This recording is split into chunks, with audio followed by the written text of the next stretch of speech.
चलित वर्ष नयापल्ली नुआसाही श्री श्री आखंडलमणि सेवा संसद गणेश पूजा को महाआडंबर में पालन करने जाउछि।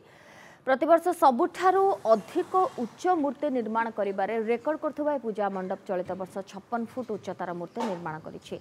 ए वर्ष गजाननकर विश्वरूप मंडप रे पूजा पाइबे।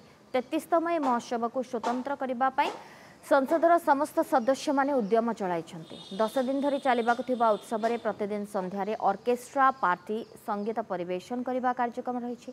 हॉलीवुड सुनामधन्य कंठशिल्पी दीप्तिरेखा अंतरा चक्रवर्ती मेलोडी कार्यक्रम रे संगीत परिवेशन करिवे।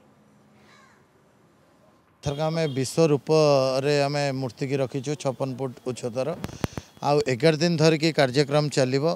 प्रथम दिन आमर कलश यात्रा अच्छी तापर आमर सबुदिन संध्यारे सांस्कृतिक कार्यक्रम रखीचु। एथरक सुनामधन्य कंठशिल्पी दीप्तिरेखा पाड़ी अंतरा चक्रवर्ती एवं आम 17 तारिख दिन प्रसाद सेवन व्यवस्था रखीचु 15,000 लोकों ता सहित जो भक्त मैंने आसवे तांकापई केमि सुरखुरी दर्शन करके जिवे तापई ब्यारिकेड व्यवस्था से जो मैंने आसवे आ बाकी मु आपणक माध्यम अनुरोध करी भक्त मानू आसतु।